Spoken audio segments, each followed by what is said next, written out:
17 de septiembre del año 2021, 19 horas 3 minutos un poquito más tarde de hoy por una cuestión particular mía nomás, así que eso no es atribuible a ustedes, pero mientras vamos a ir esperando que se vayan incorporando el resto de sus compañeros. Sepan que esta es la clase previa al examen parcial, primera evaluación, por eso mismo nosotros vamos a avanzar con contenido como veníamos haciendo todas estas clases, y al final vamos a hablar del examen. Esto quiere decir metodología, duración, particularidades, dudas que ustedes puedan tener, ¿sí?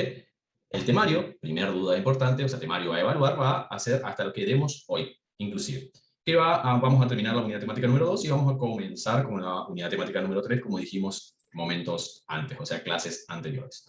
Bueno, mientras vamos esperando que sus compañeros vayan conectándose, nosotros a ver hoy, vamos a ver hoy el punto B de la unidad temática número 2, que es lo que nos queda por avanzar. Como les dije, todo lo que lleguemos a la unidad temática 3. Hoy vamos a ver hechos y actos jurídicos, ¿sí? Su conceptualización, su clasificación, cuáles son los elementos, cuáles son los objetos de estos hechos y actos jurídicos, vamos a ver la forma, vamos a ver los ejemplos, y relacionado a ejemplos vamos a ver todo esto, ¿sí? Vamos a bajar esos contenidos que son pura y exclusivamente dogmáticos a la práctica de ustedes, a hablar de cuáles son hechos y cuáles son actos jurídicos, ¿sí?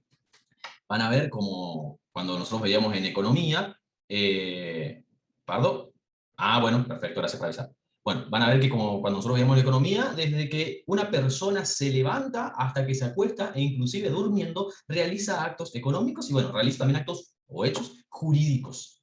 Nosotros vamos a ir viendo cómo ustedes en el día de hoy realizaron, van a realizar, es más, están realizando en este preciso momento, ¿sí? Recuerden siempre que el derecho acompaña a la vida del hombre, por lo tanto, necesariamente vamos a estar nosotros, todo lo que hagamos va a ser derecho. Así nos quedemos sentados en el balcón mirando el atardecer, va a ser derecho, ¿sí? Bueno, como les decía, vamos a comenzar la unidad temática, el punto B de la unidad temática 2, entonces, y nosotros vamos a puntualizar sobre legislación actual, esto es, Código Civil y Comercial de la Nación, articulado de este código, y además de eso vamos a nutrirlo con articulado del Código Civil, así a secas, o sea, de la anterior legislación, del anterior sistema legislativo que estaba vigente. A partir del 1 de agosto del año 2016 comenzó a regir, aceptado por todos, el Código Sol Romero, perfecto, bueno, que vaya, que siga ingresando. A regir en el territorio de la República Argentina el Código Civil y Comercial unificado. ¿Qué significa esto? Que anteriormente, y esto ya lo hemos hablado, pero es bueno recordarlo, existían dos legislaciones, dos códigos. El código es digamos, es una sistematización de normas. ¿Qué significa esta sistematización de normas? Significa que las normas que están contenidas dentro de ese código están, digamos, establecidas, están reguladas de una manera sistemática, a través de un sistema, siempre bajo una fuente, perdón, no fuente, sino rama del derecho, y que lo que busca esta sistematización en un código es incorporar normas en un solo sistema, ¿sí? La forma de codificar del Código Civil, del Código Comercial y de hoy ya el Código Civil Comercial es a través de articulados, ¿sí? Teniendo también en cuenta de que existen leyes que vienen a complementar, pero no están dentro del código per se, o sea, propiamente dicho. En cambio, otro sistema normativo, por ejemplo, el Código Penal, sí está, además del articulado, está incorporado al texto leyes especiales que se suman a la regulación que produce este Código Penal, ¿sí? Esto es para que ustedes tengan en cuenta nomás de qué es un código, porque siempre van a escuchar hablar de un código. Bueno, el código es un conjunto de normas, en definitiva, que lo que tiene distinto es que están sistematizados. ¿Para qué? Para que su acceso sea de manera más simple. Ese es el objetivo de realizar un código. Bueno, yo les decía que nosotros vamos a ir bailando, vamos a ir moviéndonos dentro de la legislación actual y la legislación pasada, y esto obedece a la necesidad que hablábamos ya en clases anteriores respecto de que nuestra nueva legislación, esto es el Código Civil y Comercial de la Nación, no trata con la misma intensidad muchas cuestiones. Entre ellas, el tema que vamos a ver hoy, ¿sí? Entonces, necesariamente vamos a ir moviéndonos para que podamos entender a qué nos vamos refiriendo y, sobre todo, esto que nosotros vemos, o sea, los articulados, tienen el apoyo después de la doctrina, que es la que yo voy a ir resumiendo, para que ustedes puedan saber que no solamente están escuchando o están aprendiendo de la legislación, o sea, de la ley como fuente del derecho, sino también a través de la doctrina. ¿Sí? Bueno, cuando nosotros hablamos de hechos y de actos jurídicos, estamos hablando de dos situaciones muy parecidas. Esa es la verdad. Estamos hablando de dos institutos del derecho civil que son sumamente similares, pero la función nuestra es encontrar la diferencia, marcar esa línea, marcar los elementos que hacen a uno y marcar los elementos que hacen a otro instituto. ¿Sí? ¿Alguno tiene alguna previa noción de qué es un hecho jurídico? Ni idea, profe. No, profe, no sé. ¿Me repetirían, por favor? No, que no sé, profe, no. Ah, por eso fue tan corta la respuesta. Bueno, no se va a escuchar. Bien. ¿Sí, Milesi?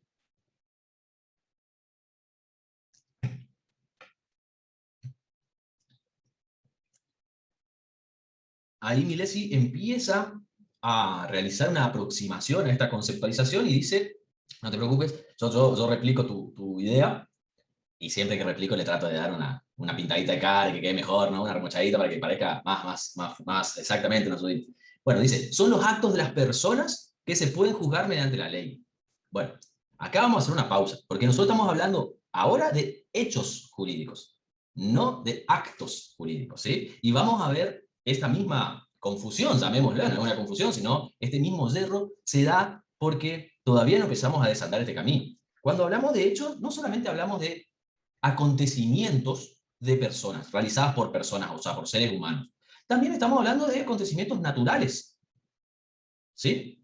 Vamos a ir avanzando. Como yo les digo, el hecho jurídico, en definitiva, el hecho jurídico es un acontecimiento. O sea, si ustedes buscan en el diccionario qué significa hecho, le vas a explicar que es un acontecimiento. ¿Sí? Sea jurídico o no jurídico. Es un acontecimiento. El hecho jurídico, lo dice el artículo 257 de nuestro Código Civil y Comercial de la Nación, es el acontecimiento que, conforme al ordenamiento jurídico, o sea, el derecho positivo, recuerden unidad temática número 1, produce el nacimiento, la modificación o la extinción de relaciones o situaciones jurídicas. ¿Sí? Si alguno tiene el código, a ver si yo lo tengo abierto por acá para compartirles el link. Acá tengo abierto justo. Les voy a compartir por el chat el link de Infoleg para que ustedes puedan acceder al código y me vayan siguiendo también con la lectura, ¿sí? Ahí les mandé el código, o sea, el link para que ustedes accedan al código civil y comercial unificado, ¿sí? De ahí vayan al artículo 257. Para los que no puedan ingresar por este lado y quieren ingresar, hay una forma simple, abren un Google, escriben Código Civil y Comercial de la Nación y creo que el primer link que les sale ya es de Infoleg, ¿sí? Si no, ingresan a Infoleg, infoleg.gov.ar, con B larga. Abajo, pueden buscarlo, pero en realidad abajo hay unos hipervínculos que dicen códigos, códigos nacionales, y de ahí van al Código Civil y Comercial de la Nación, unificado, dice. Y buscan siempre la legislación actualizada. ¿Quiere que les comparta mi pantalla y les muestre cómo buscarlo? ¿O ustedes se entendieron? No es difícil. Si lo mostrás mejor. ¿Listo? ¿Cómo no? Pues esperen que voy a abrir un Google. A mí con el link, profe, ya me llegó a ese artículo directamente. Exactamente, porque yo estaba ahí. Bueno, vamos a ver si me comparte directamente la pantalla. Esto es aparte, fuera de lo que es propio de esto. Yo les voy a mostrar acá cómo buscar legislación, ¿sí? Aparte del código. Vamos a tomar el código, pero voy a buscar cualquier tipo de norma ustedes. Bien. Infolet. En Google. Me dicen si se ve, ¿no? ¿Se ve bien? ¿Sí? Bueno. Sí, profe, se ve bien. Entran a Infolet. Aquí tienen ustedes para buscar por tipo de norma, ¿sí? Por tipo de norma, pueden buscar leyes, decretos, decisión administrativa, etcétera. Pero lo que yo les digo es lo siguiente. Códigos nacionales. Ustedes ingresan aquí y ya les despliega los códigos nacionales. Y después les despliega los códigos no vigentes. para que ustedes puedan también acudir a los artículos del Código Civil. Vieron que está separado, Código Civil, Código de Comercio. Bueno, van al primerito, Código Civil y Comercial actualizado, les da una reseña, le da el número de ley, ¿sí?, que estipula digamos, cómo se incorporó este sistema normativo, y siempre es importantísimo que ustedes presten atención a esta parte. Miren mi puntero cómo se está moviendo. Texto completo de la norma, texto actualizado de la norma. Siempre que busquen ustedes una ley, o un decreto, o un código, este es el lugar donde ustedes tienen que hacer clic. Texto actualizado de la norma. Les sale el índice, con hipervínculos de nuevo para cada lado, y si no, ustedes bajan y ya empieza el articulado. ¿Sí? ¿Por qué no texto completo? Porque el texto completo de la norma no va a ser la última norma actualizada. Y ustedes pueden ver, vamos a volver atrás un segundito, que aquí abajo dice, esta norma modifica o complementa a 23 normas. Esta norma es complementada o modificada por 58 normas. O sea, cuando salió, modificó o complementó a 23 normas más, en general.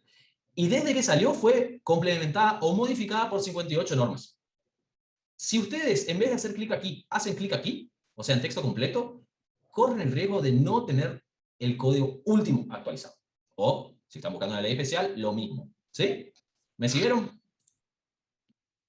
Sí, profe. Sí, Le profe. consulto, ¿por qué en la página anterior resaltaba lo del Código Civil no vigente? Tipo, ¿para qué funciona o para qué está ahí? Para esto mismo que yo estaba diciendo. Nosotros en abogacía, en la carrera de Derecho, siempre estudiamos legislación actual y legislación anterior.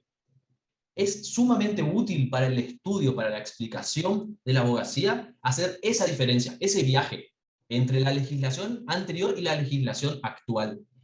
Es difícil de comprender para ustedes y para el resto de la sociedad que dicen, che, ¿por qué no estudian nomás la última legislación?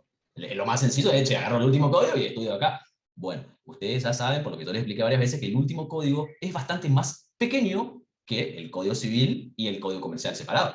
Eso necesariamente significa de que no trata tantas cuestiones, y que el Código Civil era un código con todas las letras, pero además de eso traía, yo les dije, explicaciones. O sea, traía doctrina adentro, traía notas. Artículo tanto, la nota del artículo donde explicaba por qué. O sea, era una obra muy, muy, muy buena. ¿Sí? Y es también necesario entender cómo era la legislación antes y cómo es ahora, porque podemos encontrar ciertas modificaciones. Y para nosotros es sumamente útil. Imagínense ustedes, si nos sentamos hoy a hablar de un contrato de alquiler. Si alguno firmó un contrato de alquiler en estos últimos años, ya lo hizo con la ley actual. En cambio, si estamos hablando que ustedes tienen a mano un contrato de, por ejemplo, 5 años atrás, va a ser con la ley anterior, va a ser con el código anterior. Y van a ver que cambia muchísimo. Por ejemplo, el plazo del alquiler.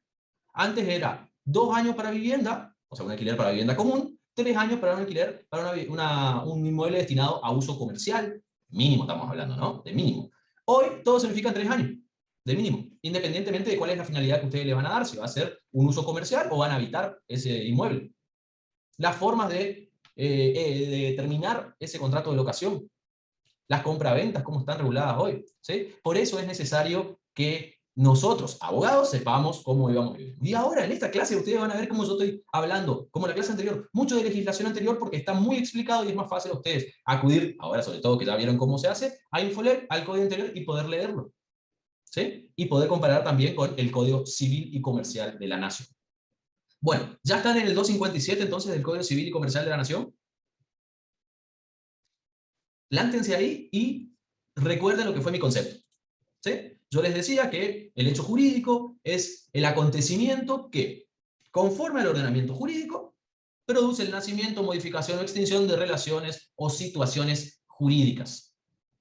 Ahora, con ese concepto, yo les voy a leer el concepto del artículo 846 del Código Civil, o sea, de la legislación anterior. Y fíjense qué dice. Los hechos de que se trata en esta parte del código son todos los acontecimientos susceptibles de producir alguna adquisición, modificación, transferencia o extinción de los derechos u obligaciones. En definitiva, si bien la técnica legislativa es distinta, o sea, la forma de escribir el artículo es distinto, el Código Civil y Comercial es más puntual, de nuevo, estamos hablando de lo mismo. ¿Sí? Pero que acá, en realidad, el Código Civil se está refiriendo a hechos en general. El Código Civil ya empieza la explicación hablando de hechos jurídicos. ¿Cuál es la diferencia entre un hecho y un hecho jurídico? A ver si a alguno se les ocurre. O si pueden tomar un acontecimiento y ¿Puedes pueden repetir? modificarlo. ¿Cómo, Matías? Si puedes repetir la pregunta. ¿Cuál es la diferencia entre un hecho y un hecho jurídico?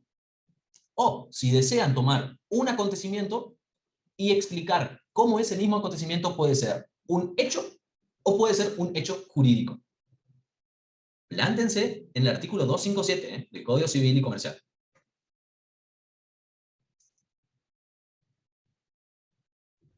Puede ser la relación que tiene con respecto de la ley, profe. Sí, sí, a eso va. Fíjense, vamos a ver, un acontecimiento normal puede ser la lluvia. O sea, es la lluvia. ¿Sí? Una lluvia. Es más, una inundación, producto de grandes lluvias, también es un acontecimiento. La muerte es un acontecimiento. El nacimiento, por lo tanto, también es un acontecimiento. Una sequía también es un acontecimiento. Un granizo también es un acontecimiento. Pero cuando este acontecimiento produce el nacimiento, la modificación o la extinción de relaciones jurídicas, agrego, relaciones jurídicas patrimoniales, dinero en el medio, eso se transforma en un hecho jurídico. De algunos de estos ejemplos que yo di, ¿cómo ustedes hacen para transformarlo desde un simple hecho, como yo les dije, un simple acontecimiento, la lluvia, la inundación, granizo, sequía, nacimiento, muerte, en un hecho jurídico?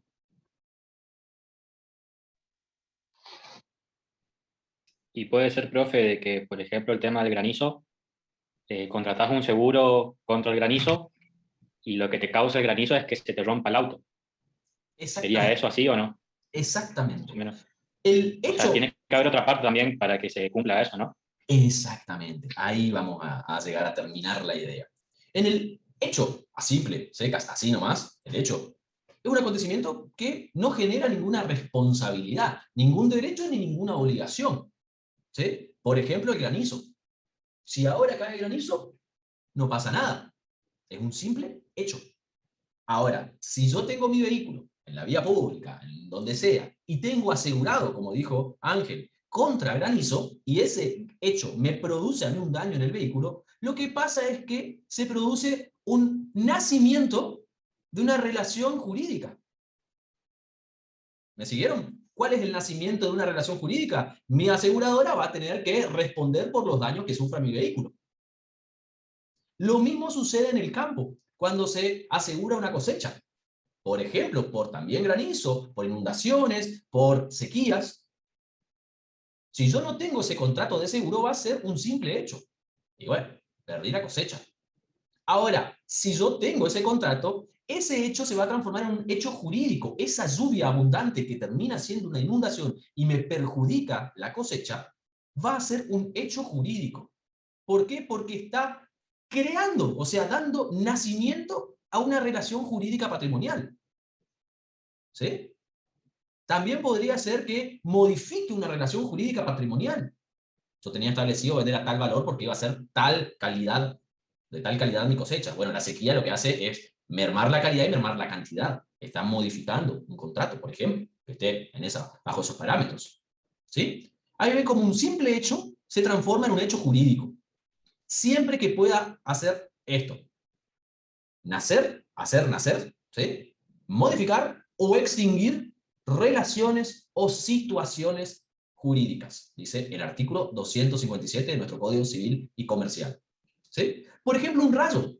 También puede ser lo mismo. Un rayo que me queme ya en este momento, no lo deseen, pero que me queme la computadora.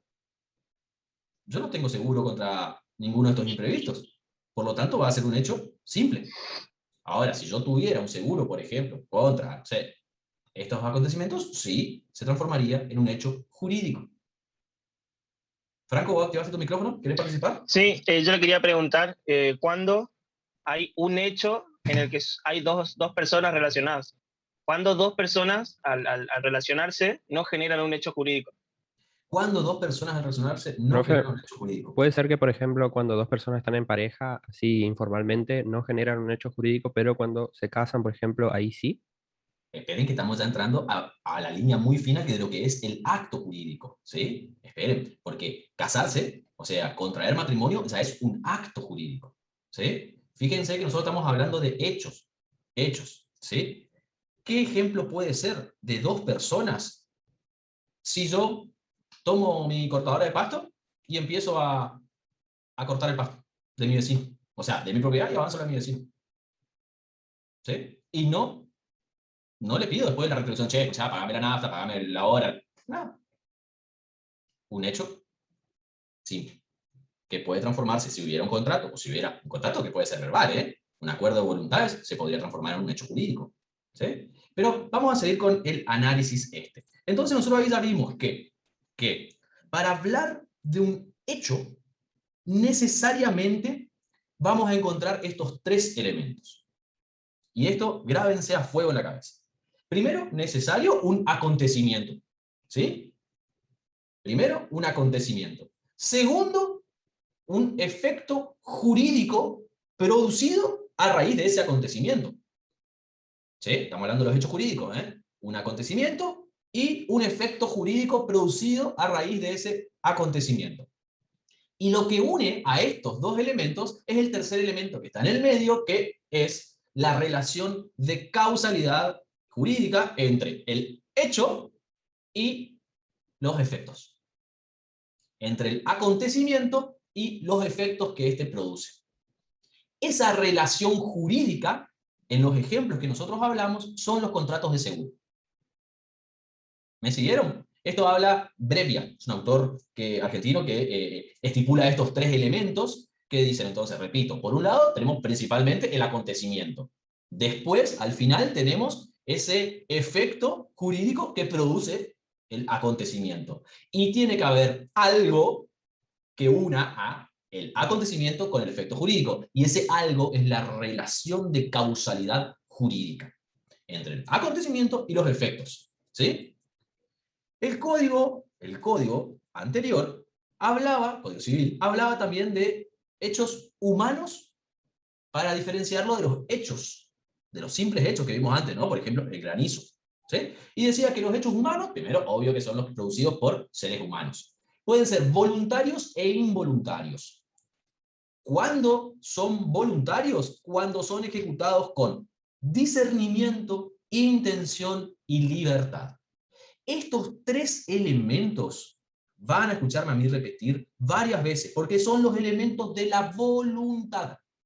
Vamos a ver ejemplos de hechos jurídicos humanos, vamos a ver ejemplos de actos jurídicos que no son voluntarios. Vamos a ver jurisprudencia también de eso, ¿sí? Y siguiendo a Brevia, como yo les decía, podemos entonces explicar estos tres elementos de la voluntad. Les repito, los tres elementos de la voluntad son el discernimiento, la intención y la libertad. El discernimiento es la aptitud que tiene el sujeto para apreciar las consecuencias de sus acciones. Si yo hago tal cosa, sé que la consecuencia va a ser esta. ¿Sí?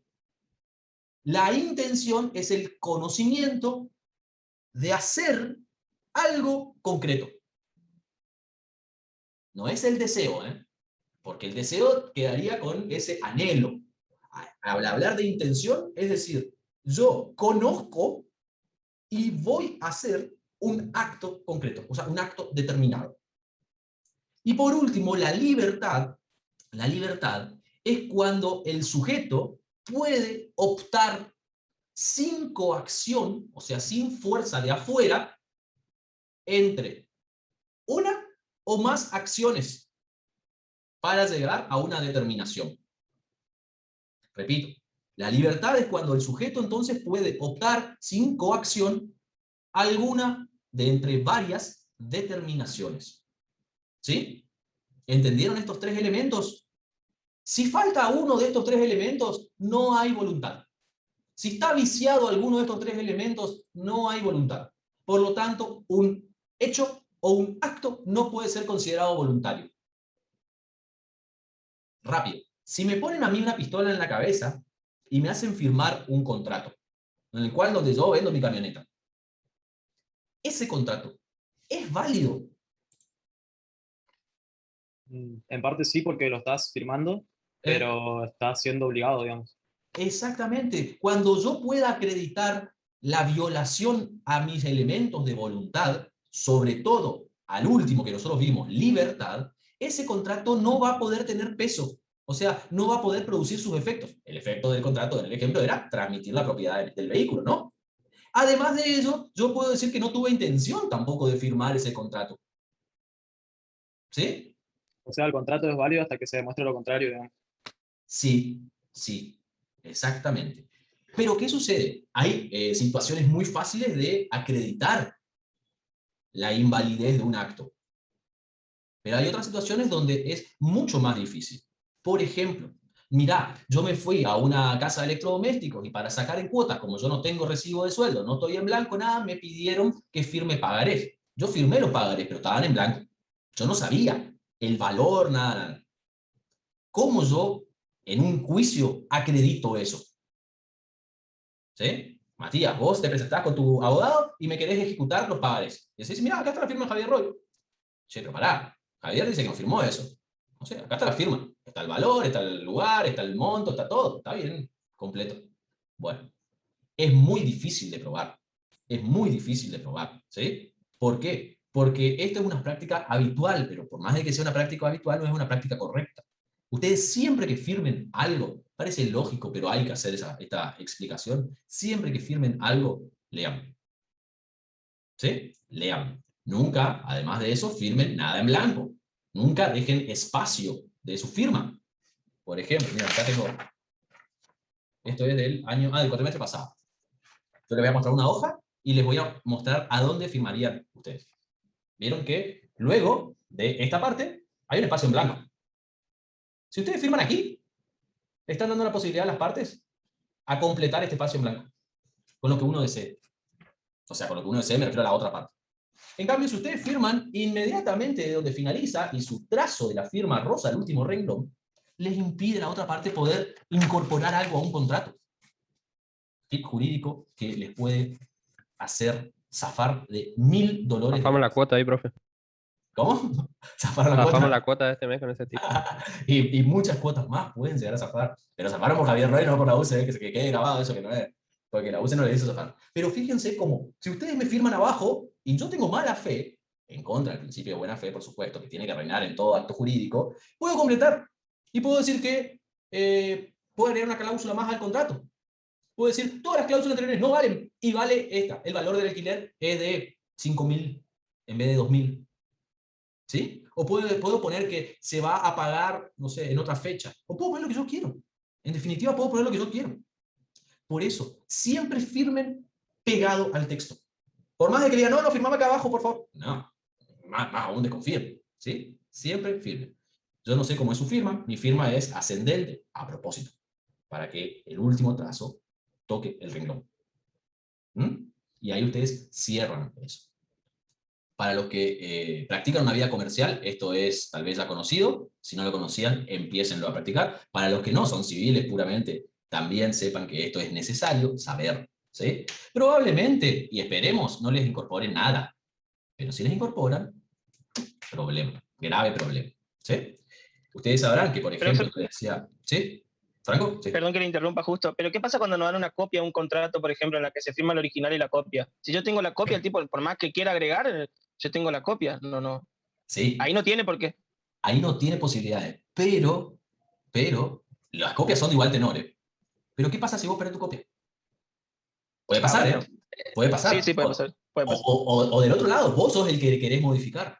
Por eso es que se dan dos copias. ¿Sí? Y ustedes, la forma más fácil, porque no van a leer 2 veces el mismo texto, poner uno al lado del otro y empezar a buscar, mirar, y empezar a mirar cómo empieza, en qué lugar empieza una oración, cómo termina la duración, o sea, la extensión. Miren palabras, rápidamente hagan eso, un paneo. ¿Sí? Si quieren si están firmando algo muy, muy grosso, en serio, ahí sí, siéntense y miren. ¿Sí? Pero esto es esencial. Cuando nosotros veamos contrato, también vamos a ver un poquito de estos tips, digamos. ¿Sí? Ahora empiecen a pensar para atrás. ¿Cuántas veces firmaron dejando espacio en blanco? ¿Y cuántas veces le permitieron al otro poder hacer algo? También puede suceder de que si ustedes firman, supongamos que este es un contrato que solamente tiene 2 o 3 cláusulas, terminaría acá, donde está la raya esa que ustedes ven, pero les hacen firmar acá abajo. Acá todo en el medio no hay nada, ¿eh? Le hacen firmar acá abajo. Lo que puede suceder es que, y le dan 2 copias, ¿eh? Le dan 2 copias. Pero puede suceder que corten esta parte y quede esto en blanco hasta la firma de ustedes. Eso, o sea, yo me babeo de la emoción de poder tener algo así. Eso es piedra libre para una maldad enorme. ¿Sí? Por eso también, por más de que haya 2 copias, puede ser, sí, yo tengo mi copia anterior. La copia anterior, recuerden, el ejemplo está acá, hasta la línea, ¿no? No, la firma no, pasa que corté mal el papel, pero no importa, vos tenés tu copia y vos tenés tu firma ahí, no pasa nada, esto es todo confianza. Sirve la parte de abajo que está en blanco, ¿qué hace? Situaciones que se dan en la práctica profesional. Te dirán, no, pero no hay gente así. Sí, hay gente así, hay muchísima gente así. Hay gente que hace su fortuna o su plata así, de esa manera. ¿Sí? Bien.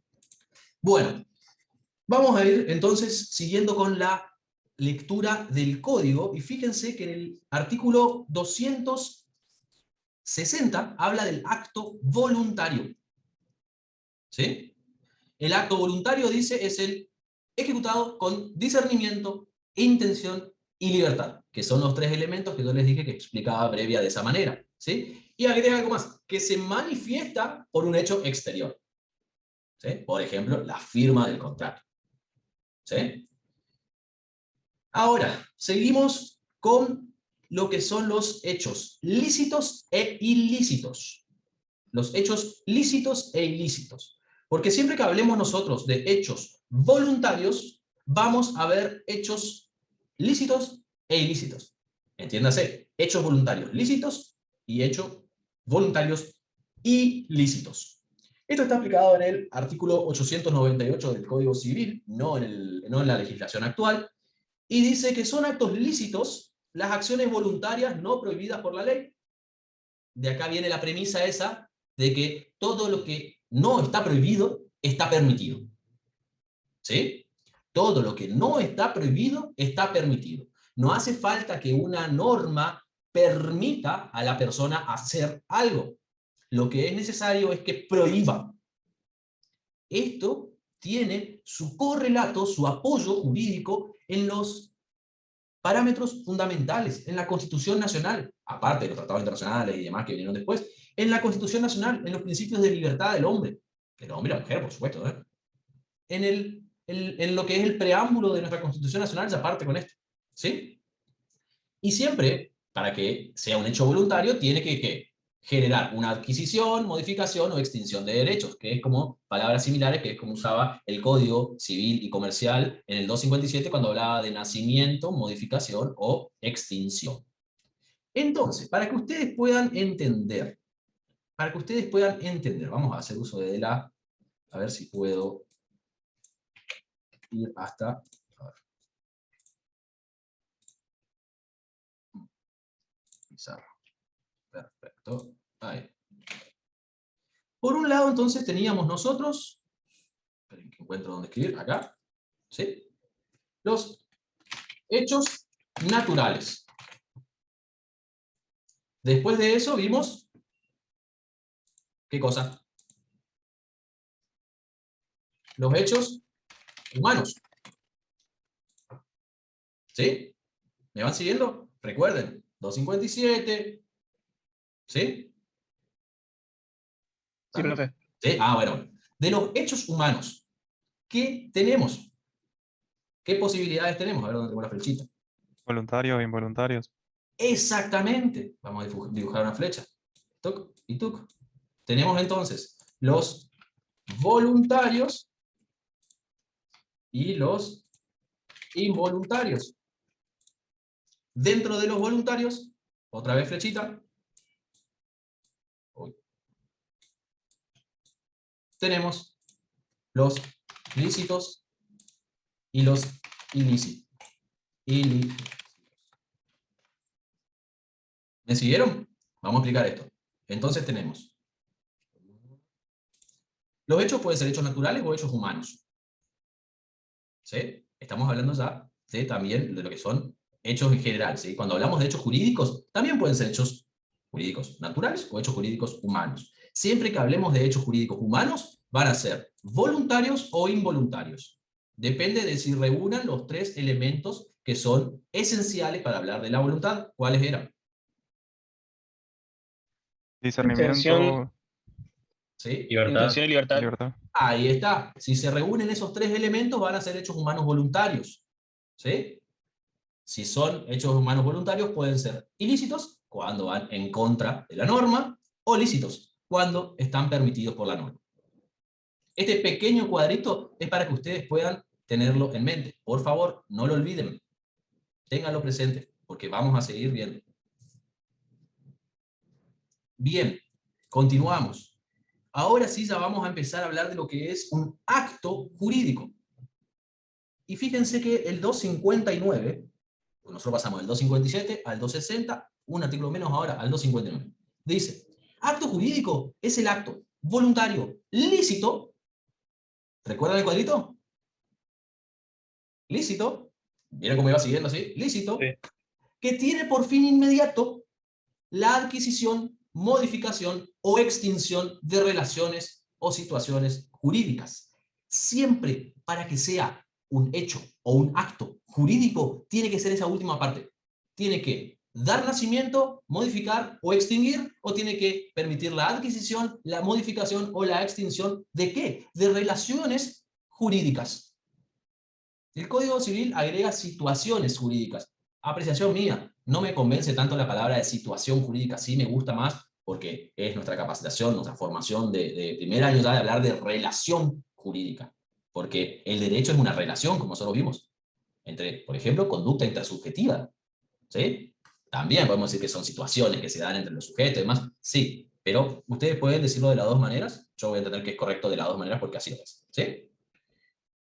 El 944 del Código Civil decía algo muy parecido. Son actos jurídicos, los actos voluntarios lícitos, lo único que hizo fue hasta ahí cambiar de plural a singular, que tengan por fin inmediato establecer entre las personas, habla de los sujetos, entiéndase personas como personas humanas o personas jurídicas, ¿sí? Relaciones jurídicas que son crear, modificar, transferir, conservar o aniquilar derechos. Utiliza palabras distintas, utiliza una forma de expresarse distinto, pero en definitiva dicen lo mismo, el Código Civil y el Código Civil y Comercial, ¿sí? Cuando hablamos nosotros del objeto, estamos hablando del objeto del acto jurídico, vamos a irnos al artículo 279. ¿Me van siguiendo? Artículo 279. Ustedes vayan buscando eso. Dejen de mirarme a mí y presten atención al código. Cuando hablamos entonces nosotros nos tenemos que referir al artículo 279. Cuando hablamos del 279, vamos a ver qué dice. Objeto. Ya de entrada, lo que hace este código, y sí me gusta, es explicar al lector de qué va a hablar ese artículo. Esto no era así cuando leíamos el Código Civil o el Código Comercial. Cuando leemos el Código Civil y Comercial ya dice de qué va a hablar el artículo. Y ustedes dirán, qué loco, ¿no? Qué flashero, pará, brindemos. Bueno, es necesario, porque recuerden que esta obra, el Código Civil y Comercial, tiene como finalidad llegar a todas las personas, no solamente a los especialistas del derecho, o los profesionales del derecho, sino que pueda leer Doña Rosa, la del kiosco de la esquina, y pueda decir, mirá, yo puedo, mirá, esto que estoy haciendo es un acto jurídico. Probablemente no pase, pero bueno, esa es una de las finalidades, ¿sí? Y está muy, muy bien. Dice entonces el 279, el objeto del acto jurídico no debe ser un hecho imposible o prohibido por la ley, contrario a la moral, a las buenas costumbres, al orden público o lesivo de derechos ajenos o de la dignidad humana. Esto sí fue agregado, de la dignidad humana. Tampoco puede ser un bien que por un motivo especial se haya prohibido que lo sea, ¿sí? Que sea objeto de un acto de comercio, perdón, un acto jurídico, ¿sí? ¿Qué puede ser un hecho imposible? Un acto jurídico imposible. ¿Cuál puede ser un objeto imposible? ¿Qué piensan ustedes?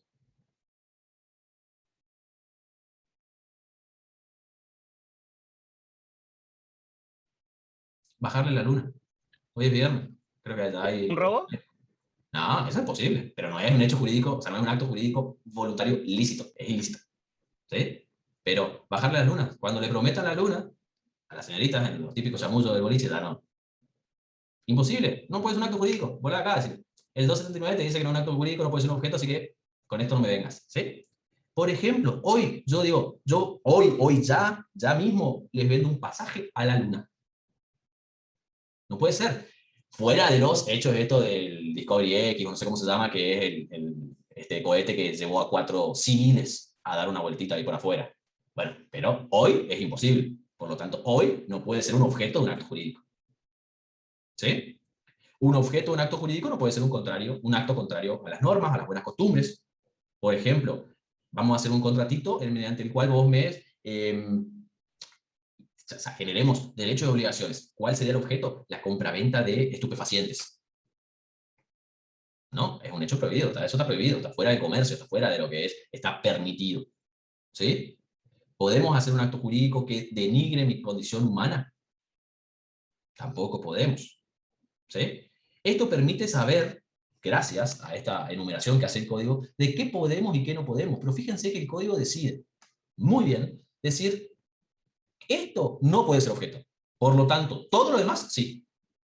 Todo lo demás puede ser objeto de un acto jurídico.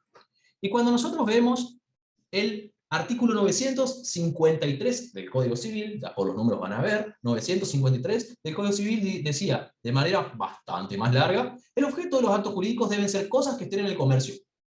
Aclaraba eso. O que por un motivo especial no se hubiese prohibido que sean objeto de algún acto jurídico. Es lo que nosotros estamos viendo al final del artículo 279.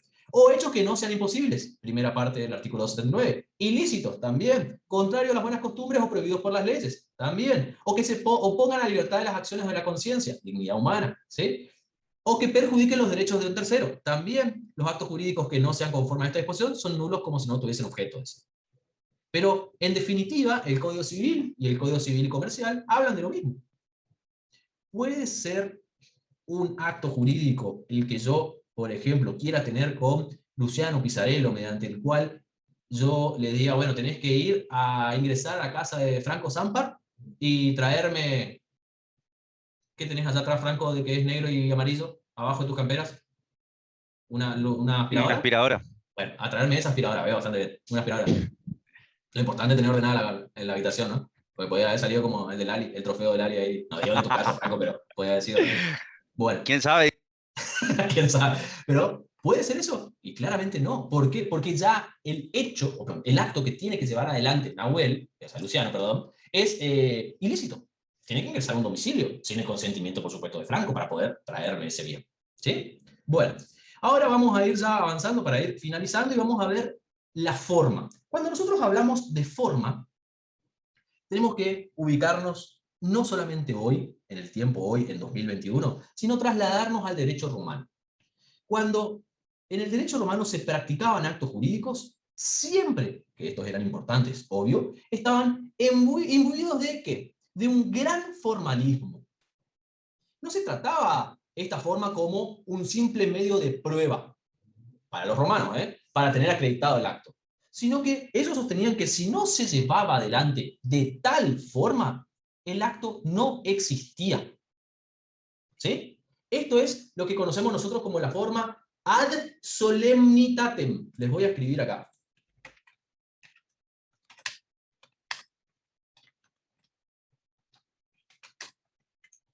Y ya me adelanto a la otra.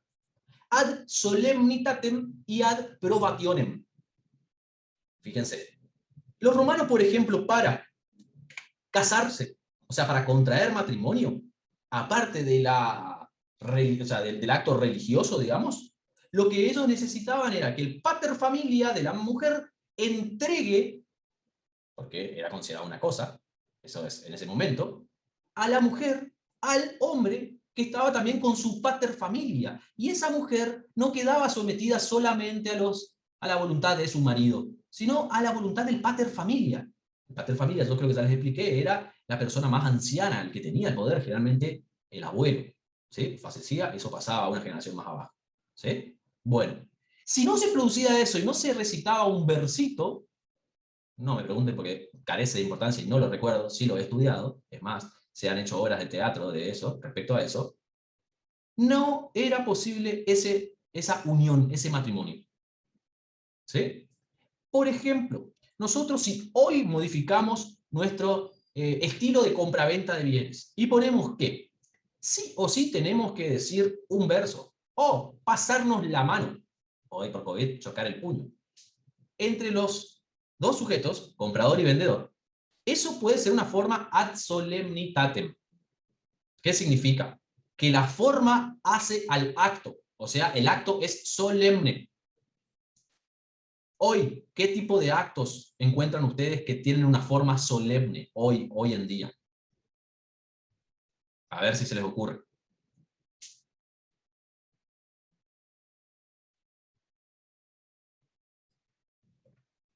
La compraventa de un inmueble.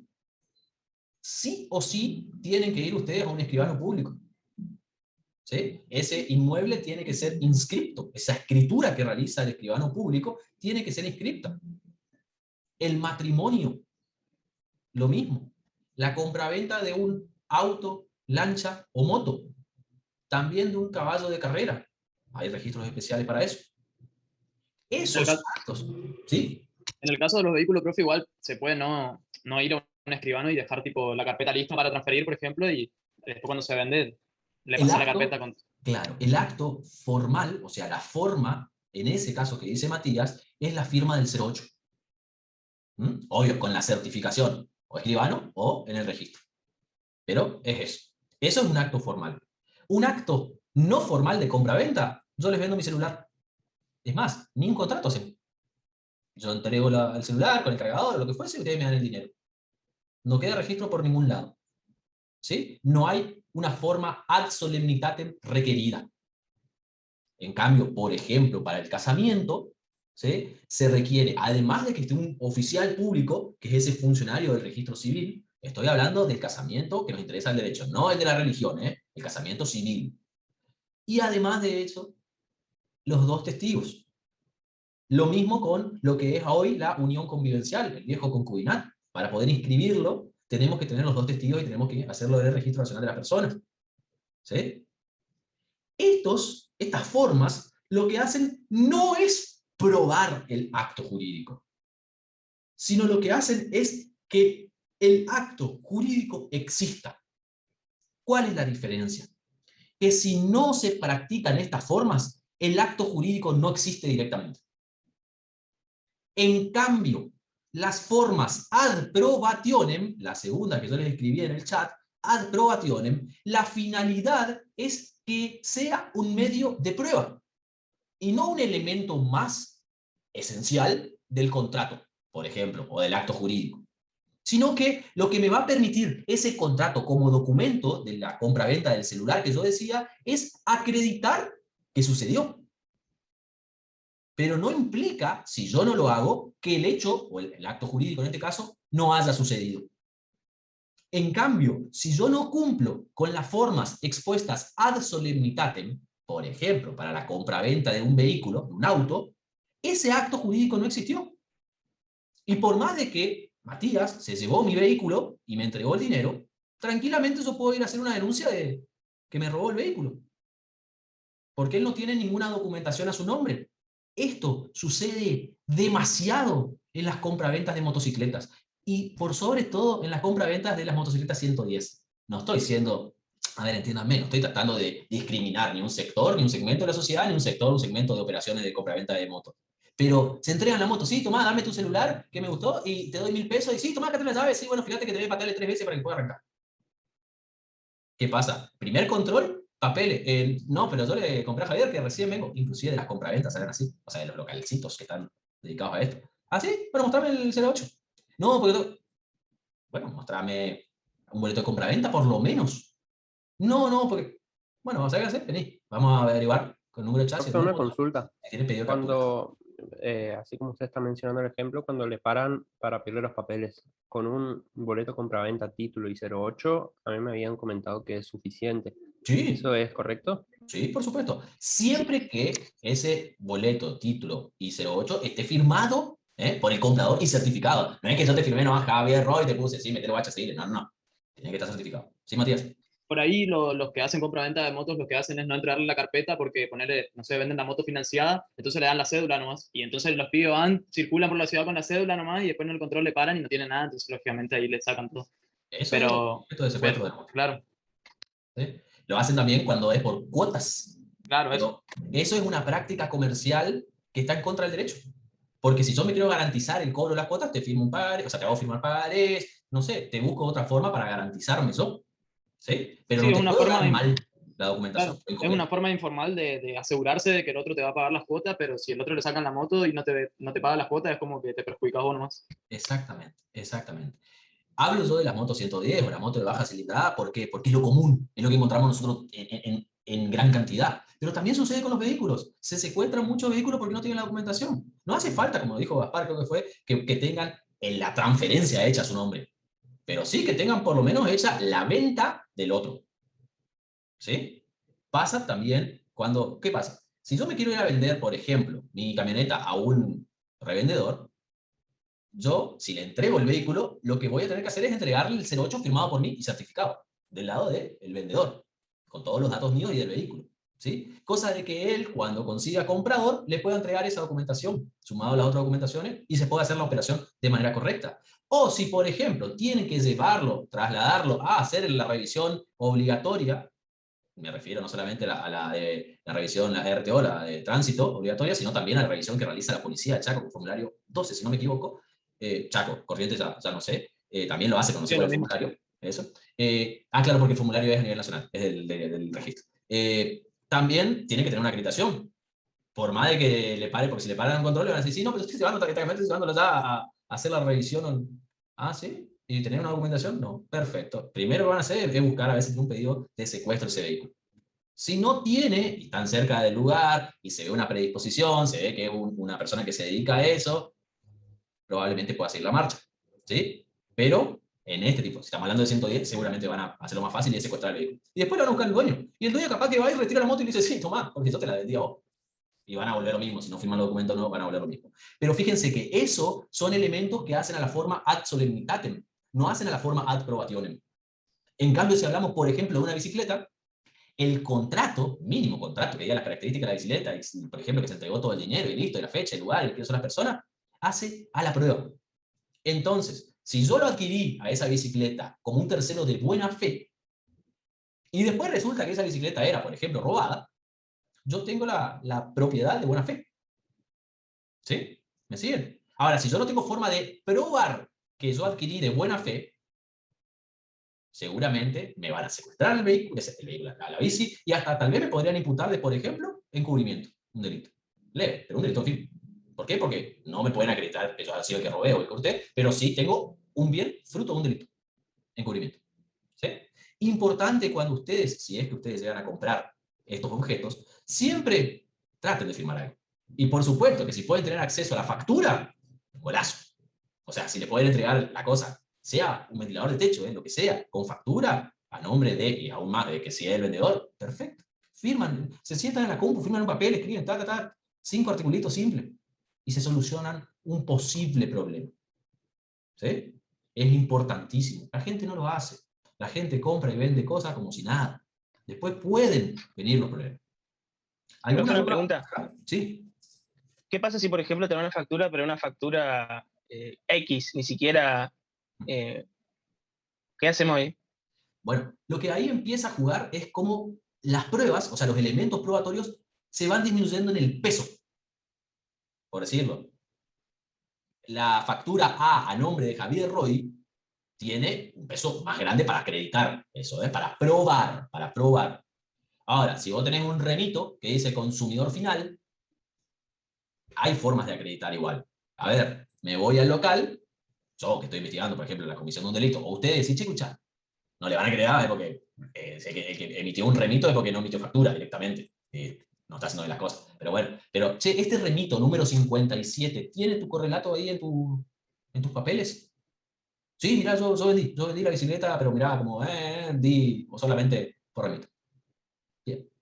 Lo que pasa es que vos vas a tener una dificultad para probar. Pero vos también podés hacerlo porque la libertad probatoria rige en muchísimas materias del derecho, muchas ramas del derecho, en el civil y comercial aún más. Entonces vos podés probar tu compra con testigos. ¿Sí? Con conversaciones del chat de Marketplace del Facebook también. A ver, yo adquirí esta cosa porque me contacté con Javier Roy por Facebook, acá tengo las conversaciones, me puso un precio, me gustó, fui, busqué, listo. Profe, Sí, yo me dedico a la obra pública y imagínense cómo cuando entregamos las viviendas, las venden. Ahí sí que no hay ningún papel. Pero nada, las venden, pero y después están obviamente nuevamente en el instituto reclamando. Pero qué sé yo, por una de las de ahora estaban pidiendo 100, 120.000 pesos. O sea, claro. El problema ahí que surge es que, a ver, 120.000 pesos por una vivienda, obvio que no estamos hablando que es en 25 de mayo al 120, o sea, del centro, ¿no? O sea, dando la dirección de más o menos de lo que es la Casa de Gobierno. Pero es un valor accesible tal vez para la persona. El problema es que estás comprando algo mal y que mañana vos podés perderlo. Hay una máxima, o sea, la máxima es como un lema, digamos, en el derecho, que es el que paga mal paga 2 veces. ¿Sí? Si ustedes van, pagan una deuda y no le dan un recibo, les pueden volver a pedir, che, chaca, pagame. Pero pará, yo te pagué si ayer estuve con vos, ¿te acordás que hablamos de fútbol y estamos hablando de la selección y de Messi, o el tema de Bizarrap, ahora nuevo de Messi, y yo te pagué con 1.000 pesos, me acuerdo, porque era lo último que tenía que hacer. Mostrame el recibo. Y no, porque me dijiste que no te andaba la impresora. Pagame. El que paga mal, paga 2 veces. El que compra mal puede sufrir alguna consecuencia, como es el caso que dice Franco. ¿Sí? Es práctica habitual en la gente hacer estas cosas. Y mezclamos con otra frase. Lo que fácil viene, fácil se va. El Estado fácil da, pero no controla. Si no controla el Estado, suceden estas cosas. ¿Sí? Está perfecto que se den viviendas, por supuesto. Pero ¿y ustedes no desearían tener una vivienda? Claramente que sí. Claramente que sí. Y les gustaría, y tal vez serán inscriptos y van a ver 1001 trabas administrativas y no administrativas para no poder arribar a un sorteo siquiera. Bueno, otro tema. Bien, con esto nosotros entonces terminamos lo que es la unidad temática número 2. ¿Sí? Unidad temática número 2. Y vamos a avanzar con la unidad temática número 3. ¿Para qué? Para poder incorporar temas al examen. Cuando nosotros vemos... A ver, primera pregunta, pausa. ¿Alguna duda con esta unidad? ¿Alguna duda con lo dado hoy? ¿Alguna duda? Si no, cerramos y seguimos. Yo ninguna, profe. ¿Ninguna? No, Bueno, profe. ya, Creo que no, perfecto. profe. Ahí le escuchamos la voz a Julieta, creo que no había participado todavía, Julieta. No, Bien. profe, feliz cumple. Gracias. Gracias. Ayer fue. Hoy me tenían que saludar por el profesor y no me saludaron todos mal. Nada. Ay, Feliz día, qué día, profe. Feliz día, profe. Gracias. Feliz día, feliz día. Yo tengo 3 días de festejo. ¿A dónde vamos? Yo me estoy recuperando todavía, porque 3 días tengo de festejo. Tengo ¿Es gitano, profe, como el tema? Es muy parecido en realidad. ¿Por qué? Porque el 15 de septiembre es el día del funcionario y magistrado. Yo soy funcionario de la justicia, así que primer festejo. El 16 mi cumpleaños y el 17 el día del profesor, así que vengo arrastrando festejos. Mi hígado está complicado, como también mi estómago estaba muy complicado a esa altura, pero bueno, son 3 días y después ya vuelvo a cuidarme. Bien, con la unidad número 3 nosotros vamos a ver 2 cuestiones fundamentales. Punto A, obligaciones, y punto B, contratos. Dentro de cada uno nosotros vamos a ver temas muy parecidos. Siempre vamos a hablar de un concepto, siempre vamos a hablar de los elementos, el sujeto, el objeto, la causa, vamos a hablar de los efectos, la clasificación, la transmisión y la extinción de las obligaciones, y a esto vamos a sumarle la forma de los contratos, los efectos y la clasificación de los contratos. ¿Sí? Nosotros hoy vamos a avanzar con lo que es el punto A, esto es con las obligaciones, con el concepto de las obligaciones. ¿Qué entienden ustedes por obligaciones? A ver, ¿qué pueden decir ustedes que es una obligación? El deber de cumplir con algo. El deber de cumplir con algo. Si nosotros veíamos... no les voy a facilitar, vamos a seguir hablando. Bien. ¿Qué más entienden ustedes como obligación? Es la botella nomás de gin, de bifida, pero es agua dentro. Aclaro por las dudas. ¿Qué más entienden ustedes como una obligación? La apreciación normal es esa que hizo Fabricio. Si hablamos de que una de las apreciaciones del derecho, o sea, de las acepciones de la palabra derecho, era como facultad, ¿sí?, de exigir el cumplimiento de algo, la contracara de esa moneda necesariamente es la obligación, que es esa obligación, pero es esa, digamos, esa necesidad de cumplir con algo que yo acepté. ¿Sí? Cuando nosotros lo leemos a esto desde el código, ustedes vayan hasta el artículo 724. Cuando leen el código, el artículo 724, a ver, primera premisa, yo me acuerdo artículos de memoria, textos, y me acuerdo números. O sea, yo les dije a ustedes que yo divido en mi forma de estudiar y en mi forma de recordar, yo divido en dos. ¿Sí? Cuando son 4 números, yo divido en 2. Dios, me van a escuchar decir artículo 2412, no 2412. Cuestión mía de estudio nomás. ¿Sí? Ustedes no tienen que saber, les aclaro, artículos de memoria, y tampoco es necesario que sepan el artículo, o sea, el número del artículo. Yo no les voy a exigir eso, porque eso no hace a su profesión. De nada les va a servir a ustedes recitar un artículo de memoria mañana. Primero, que no se van a acordar. Segundo, que no les va a sumar a su profesión decir, no, porque el artículo 279, cuando habla... No, pará, yo te contrato a vos, Gonzalo de la Fuente, porque vos sos licenciado en marketing. No me hable de derecho, porque yo tengo mi abogado, o voy a contratar a mi abogado, o un abogado, listo. ¿Sí? Bien, esa es una aclaración, porque se suelen asustar con todos los artículos y eso. El 724 entonces lo que habla es la definición de la obligación dentro del código. ¿De qué es una obligación? Y dice que la obligación es una relación jurídica en virtud de la cual, y acá empiezan las partes, el acreedor tiene el derecho de exigir del deudor, la segunda parte, una prestación, palabra clave también del concepto, prestación, ¿destinada a qué? A satisfacer un interés lícito. Por supuesto que va a ser lícito, porque tiene que ser compatible con el objeto de todo acto jurídico. ¿Sí? Y ante el incumplimiento, dice el 724, a obtener forzadamente la satisfacción de dicho interés. Acá vemos entonces que existe un acreedor, existe un deudor, existe la prestación que está en el medio, que tranquilamente, siguiendo la forma de brevia que decía, de ese nexo de causalidad jurídica, bueno, ¿cuál es el nexo que une al acreedor con el deudor? La prestación. La prestación es el nexo de causalidad jurídica que une a estos dos sujetos. ¿Sí? La prestación tiene que ser siempre en virtud del objeto del acto jurídico. Y puede ser, sin ánimo de entrar a lo que nosotros ya vamos a ver un poquito más adelante, obligaciones de dar, de hacer y de no hacer. La primera clasificación grande. Pero seguimos con conceptos. Este concepto del código, en realidad, yo considero que es muy entendible, es muy sencillo, no presenta dudas, si no ustedes ya me hubiesen preguntado, pero vamos a ir viendo cómo la doctrina también elaboró sus conceptos. ¿Sí? Justiniano habla de que la obligación es el vínculo jurídico, otra forma de explicar una obligación, y lo que dice el 724 habla de relación jurídica, bueno, también podemos decir que es un vínculo jurídico que nos apremia, que nos constriñe, o sea, que nos obliga a pagar a otro alguna cosa. Justiniano habla de obligaciones de dar, y sobre todo de dar suma de dinero. Pero puede ser a cumplir alguna prestación. Y ahí remochamos, acomodamos el concepto de Justiniano y dejamos un concepto más abarcativo de todo. ¿Sí? Atilio Alterini, autor de Derecho Civil anterior a la Reforma y posterior a la Reforma, muy reconocido, habla de que la obligación es una relación jurídica, como dice el Código, en virtud de la cual un sujeto denominado deudor tiene el deber de realizar en favor de otro, ¿sí?, que se denomina acreedor, determinada prestación. Este concepto, el de Alterini, es abarcativo a todo, y es muy similar a lo que dijo, o lo que dice el Código.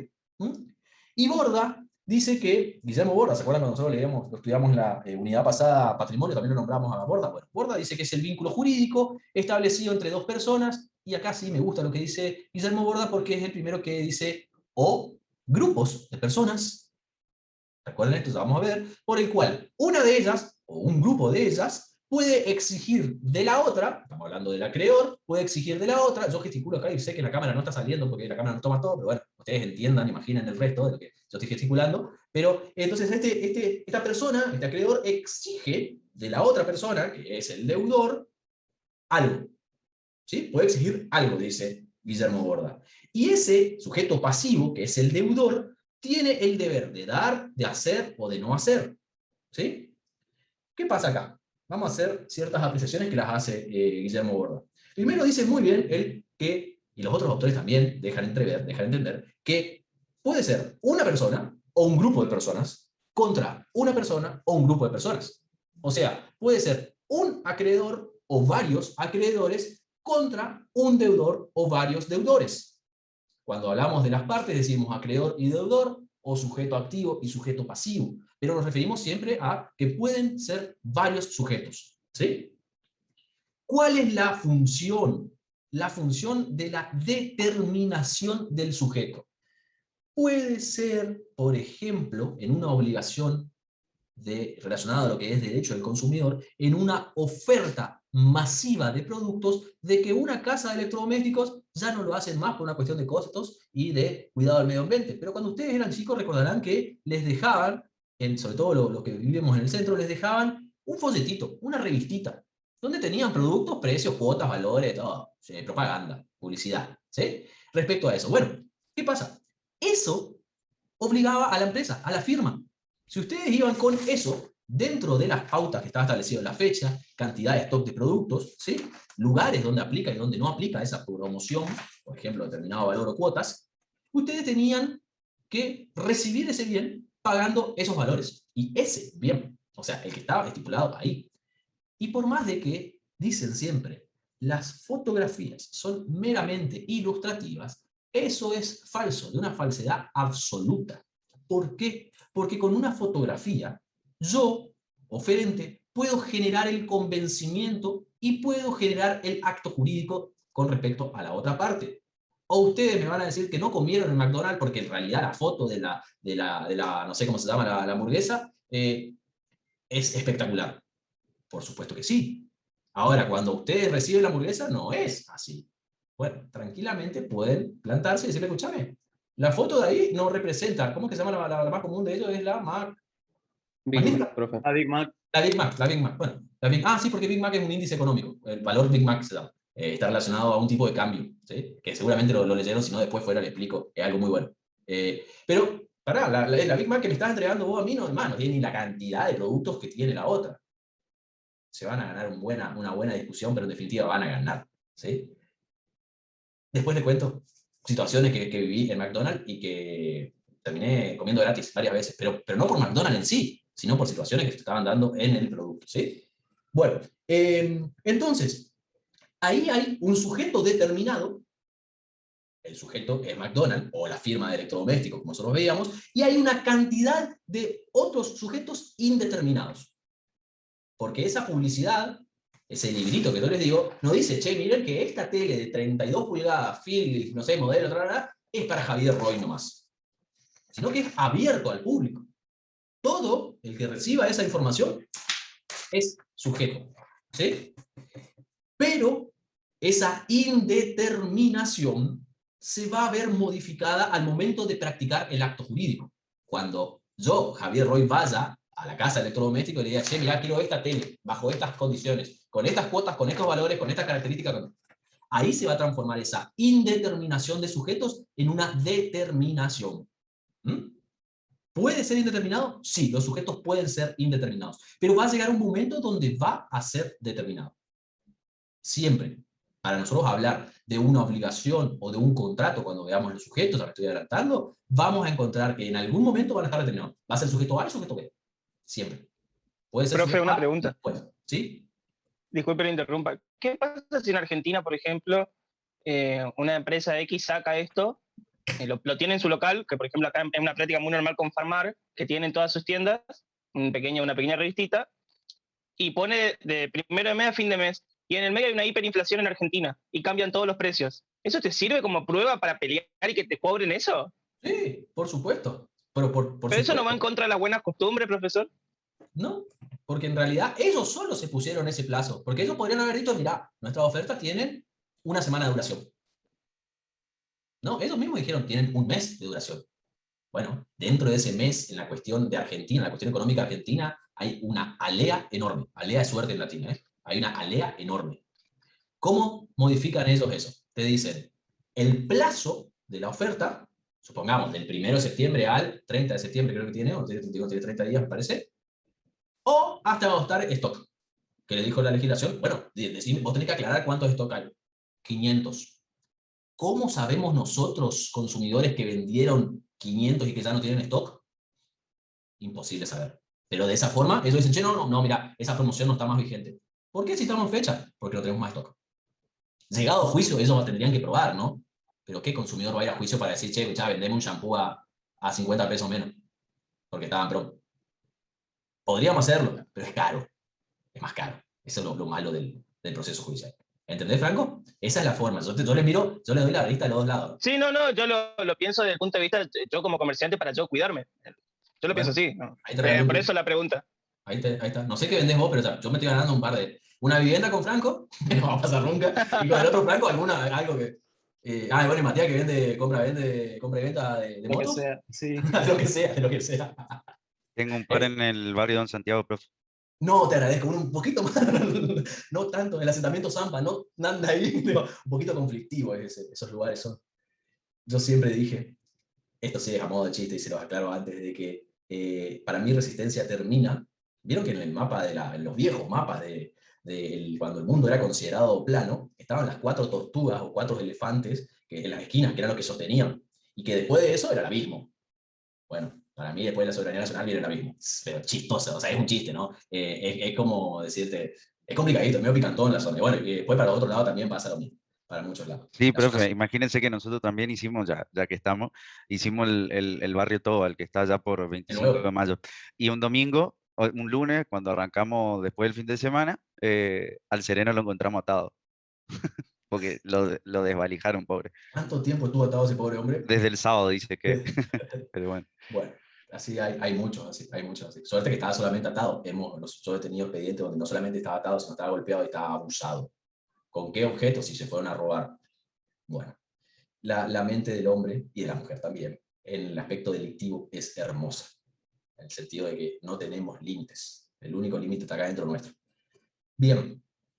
¿Se acuerdan el jueguito que hicimos nosotros en la primera clase, ¿no? De los frenos inhibitorios, de qué harían ustedes. ¿Hicimos eso o no? Sí, hicimos, ¿eh? ¿Qué harían ustedes? ¿No hicimos eso? Uy. Bueno, a las 21 largamos ese jueguito. Y yo les voy a dar el ejemplo. Pero vamos a continuar con el contenido, porque si no nos vamos a quedar afuera. O si no, dejamos para otra clase que estén más.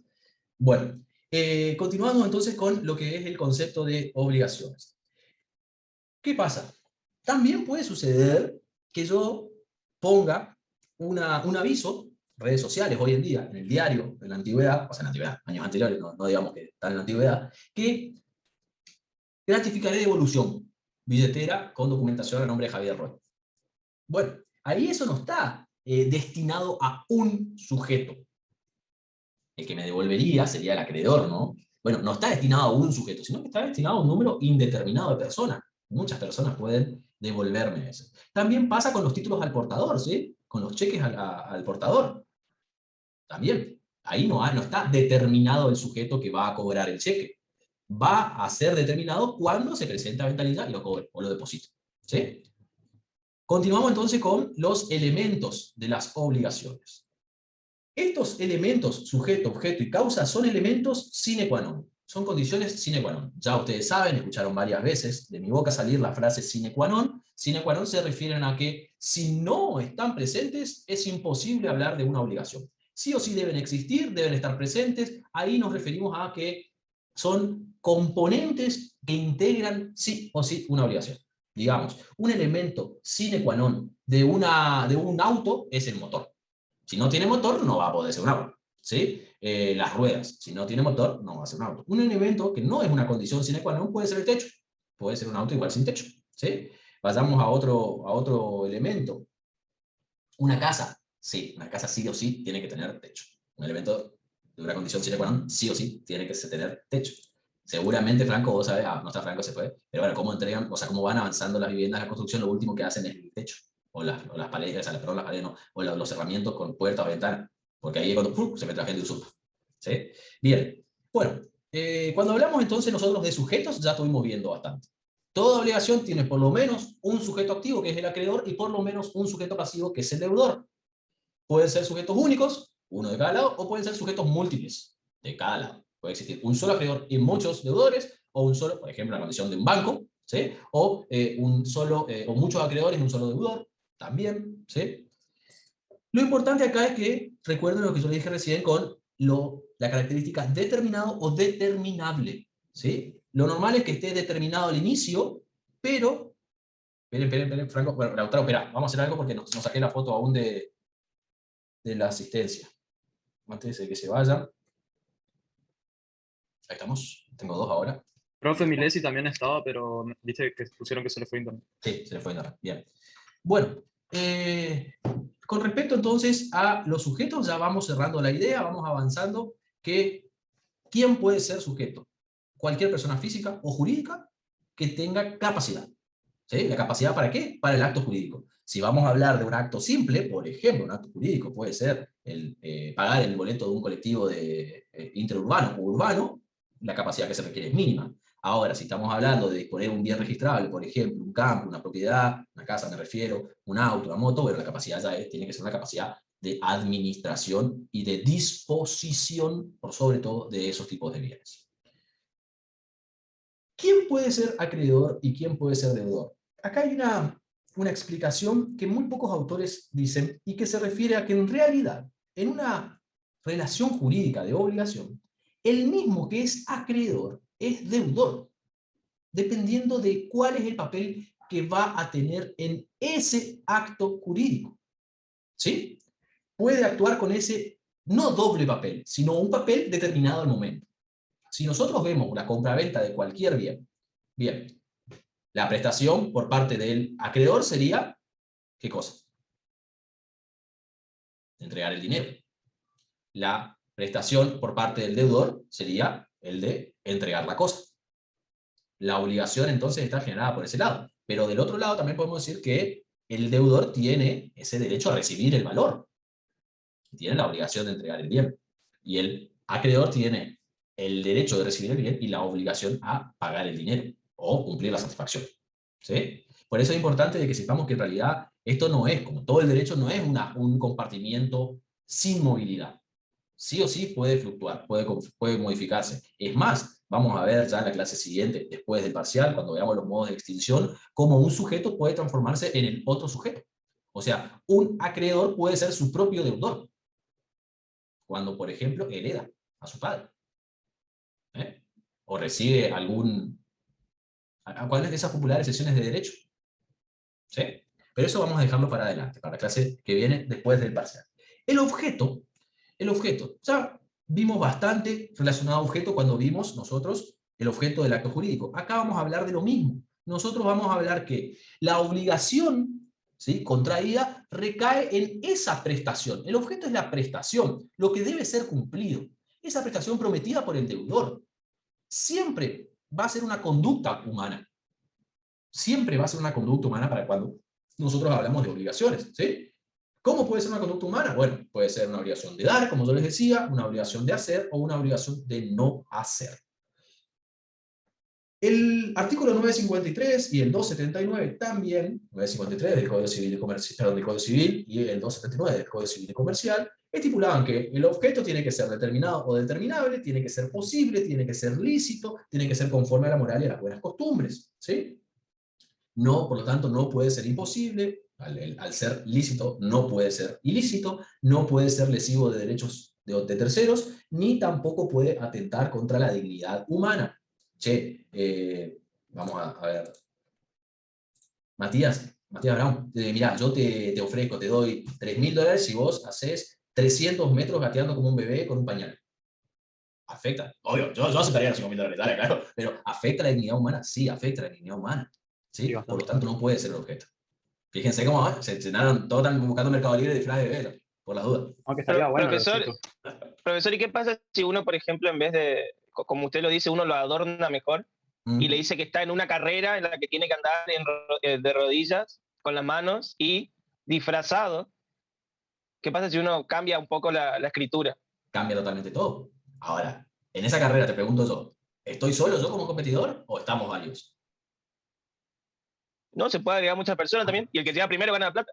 Entonces, listo, eso sí es un objeto, porque no estamos yendo en contra de la dignidad humana 100%, porque lo que estamos haciendo nosotros acá es otra. Fíjense que son ejemplos distintos, ¿eh? Lo que hizo Franco fue ayornarlo, ¿sí? Fue como dijo, cambiar la escritura, ponerlo un poquito más lindo, no tan duro. Mi ejemplo era bien duro, era distinto, ¿sí? Pero sí puede ser. Aparte, también puede darse por ejemplo, la vestimenta para un tipo de contrato, un tipo de trabajo.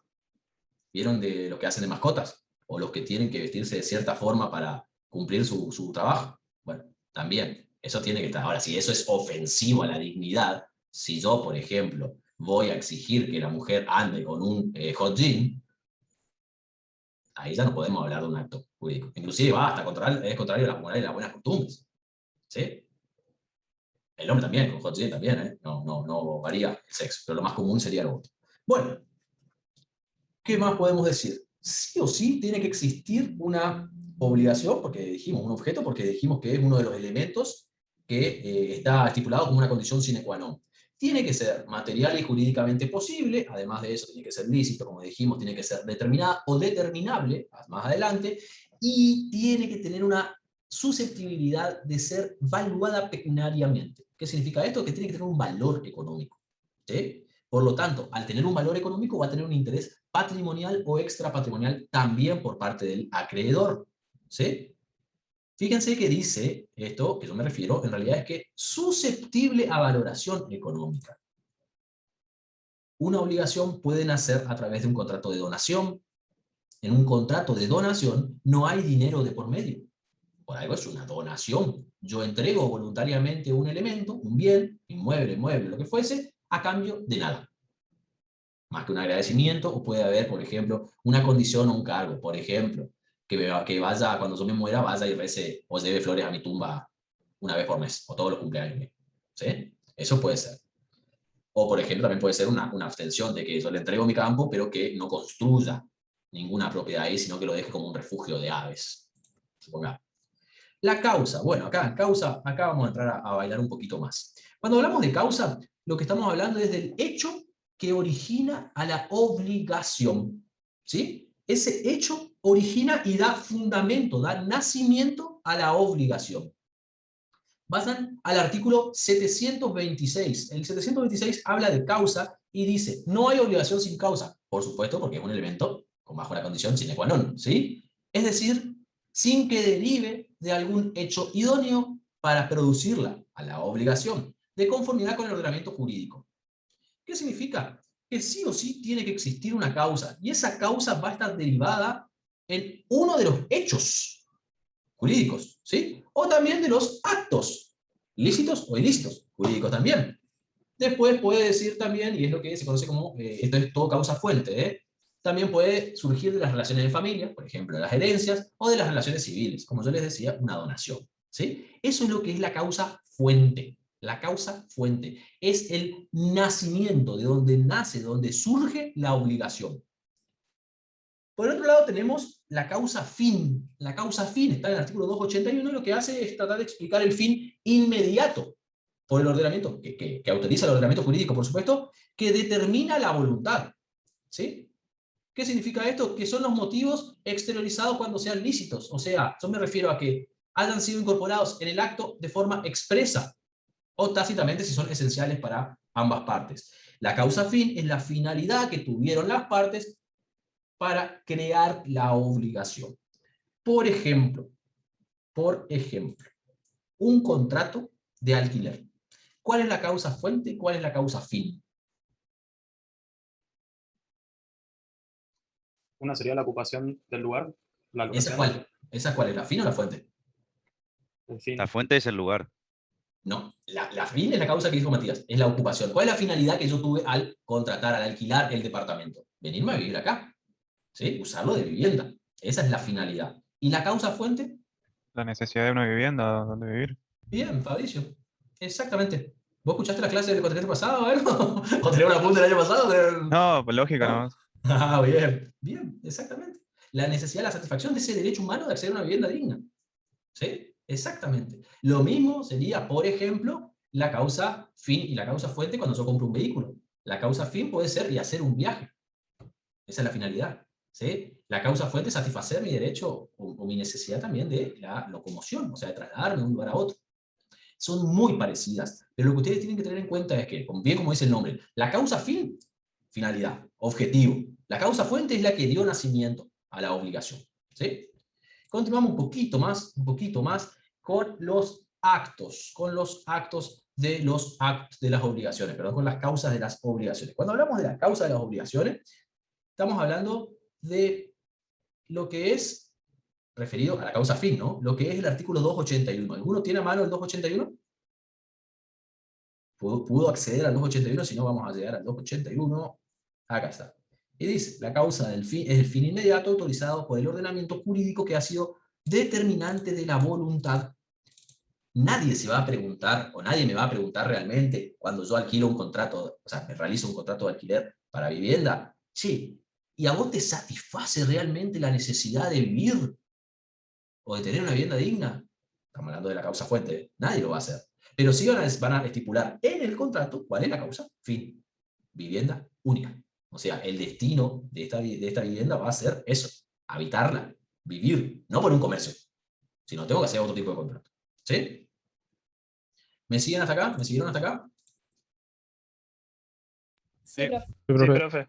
¿Vamos bien? Vamos bien. Me respondo 2-0. Bueno, vamos a quedar acá. ¿Sí? Vamos a quedar acá para poder dar un corte a lo que es el parcial. Vamos a mirar el programa. Yo les voy a compartir el programa para hacer lo que les dije que vamos a hacer. Acá estamos con el programa, ¿sí? Examen de la semana que viene. A desarrollar. Pautas fundamentales. Cámara activada 100% del tiempo. Lastimosamente, si tienen algún inconveniente con internet o lo que fuese, yo ya no puedo solucionarles ese momento. Así que recen para que en ese momento ande todo bien. Activada todo el tiempo, un documento de Word. Ese documento de Word va a estar nominado con su apellido, su nombre, la materia y la instancia. Por ejemplo, Brown Matías, Derecho Empresarial, primer parcial. Y adentro del documento ustedes van a escribir siguiendo pautas, tipo de letra, interlineado y demás, ¿sí? Adentro del documento que ustedes redacten es como si fuese la hoja de parcial de ustedes. ¿Qué va a ingresar al examen? Vamos a ir marcando, creo que hay un marcador acá. Unidad 1, punto A. Nosotros vemos, ¿qué vimos? Derecho, concepto, derecho positivo y natural, derecho objetivo y subjetivo, fuentes de derecho, las ramas del derecho y las distinciones, las relaciones entre el derecho público y el derecho privado. Punto A, completito. Punto B, también, Constitución Nacional, vimos poder constituyente, hablamos del poder constituido, hablamos de los tipos del poder constituyente, las partes integrantes de la Constitución, preámbulo, parte dogmática y parte orgánica, poder constituido. O sea, de unidad 1, todo. Completita, de pe a pa. Unidad 2, de derecho civil nosotros vimos, creo que no está marcando nada esto, así que voy a sacarlo nomás. Vimos concepto de derecho civil, vimos personas, concepto de personas, las clases de las personas, de humanas por un lado, existencia física o visible, estamos hablando de las humanas, y de la jurídica o ideal por el otro lado. Vimos los atributos de la personalidad, el nombre, el domicilio, la capacidad de hecho y derecho, la incapacidad también. Vimos un poquito de lo que es inhabilitados, vimos emancipación, las formas de emancipación, y por último hablamos del Estado y del patrimonio. De los derechos patrimoniales, los bienes y las cosas, la clasificación de las cosas, no hablamos. ¿Por qué? Porque esto es sumamente sensible, no sencillo, y no interesa tanto investigarlo a ustedes, pero sí lo anterior. Así que, del punto A, ese que está marcado ahí, no. El punto B, hecho y acto jurídico que vimos hoy, hablamos de los conceptos, hablamos de la clasificación, hablamos de los elementos, dentro de los elementos vimos el objeto, la forma, vicios y nulidad, vimos rápidamente cuando se alteran los elementos de la voluntad, pero así como lo vimos. ¿Sí? Unidad número 3, obligaciones, vimos concepto, elementos, sujeto, objeto y causa. Hasta aquí es el examen, el primer examen. ¿Sí? Unidad 1 completa, unidad 2 con esa salvedad única, y unidad 3 la mitad de la mitad. La mitad del primer punto, o sea, del punto A. ¿Alguna duda respecto a eso? No, profe. ¿No? Va a ser a desarrollar, ¿sí? Va a ser a desarrollar, pero pensando, así que olvídense de tener abierto un Google, olvídense de tener abierto un libro, no es... Primero es contrario y saben que es pasible de sanción, ya conocen mi historia con sanciones dentro de la facultad, lastimosamente. Y segundo, es pasible de ustedes de equivocación, porque las preguntas, no las hice todavía, pero siempre las hago de esta manera, en esta modalidad, están hechas para que ustedes piensen, para que expliquen, ¿sí? Para que expliquen con sus palabras, pero recuerden que tienen que utilizar terminología jurídica, ¿sí? Tienen que ir avanzando con la terminología jurídica, ¿sí? Todavía puedo permitir algunos pequeños errores. A partir de la clase que viene, que es el parcial, y sobre todo después, ya eso va disminuyendo. El examen va a comenzar a las 19:15, para darle tiempo, 19:15 o 19:10, si yo ya veo que están casi todos o todos, ¿sí? Para darle posibilidad a los que se conecten o tengan algún inconveniente, de tener unos minutos más para poder ingresar. Va a estar exhibido, compartido, así como yo he compartido pantalla. Ustedes van a tener la cámara activa todo el tiempo, el micrófono silenciado, lo van a poder desactivar el micrófono para hacer las preguntas. No hay ningún tipo de problema con respecto a eso. Las preguntas siempre están destinadas a eso, a aclarar la pregunta, no la respuesta, ¿sí? Van a tener que mandarme, la duración del examen depende de la cantidad de preguntas, puede variar de 2 horas a 2 horas y media. Si yo veo que es muy sencillo, tal vez ya baje a 1 y media, no creo que pase. Pero porque tienen que tener el tiempo necesario para hacerlo, que no les sobre el tiempo. Van a tener que mandar ese archivo que ustedes al cual ustedes van a tipear las respuestas a mi correo, yo les voy a recordar ese momento, ¿sí? Y van a tener un tiempo límite para mandar. Si el examen dura 2 horas, comienza a las 19:15, supongamos, a las 21:15 finaliza, y ustedes van a tener 5 minutos más para mandar. O sea, hasta las 21:20, casilla o de horario de la casilla de mi correo, yo voy a receptuar y corregir esos exámenes. A partir de las 21:21, esos exámenes fueron como no presentados. Quédense tranquilos. Nunca pasó que lo presenten después. Espero que no pase ahora. Tienen tiempo suficiente, está todo diseñado para tener tiempo suficiente por parte de ustedes para poder hacer el examen y enviar el examen. En un documento de Word, ¿sí? No en un documento de PDF. ¿Por qué? Porque yo voy a tocar sus exámenes, yo voy a corregir, pero tengan la tranquilidad. Ustedes se van a guardar una copia, yo voy a guardar una copia de ustedes de cada examen, lo guardo virgen, y después el examen ya corregido. Y siempre está con color rojo, ¿sí? Ahí están las dudas. Cantidad de preguntas, como les dije, mínimo 3, posiblemente se llegue a las 4, no más que eso porque ya se excede la posibilidad del horario nuestro. Si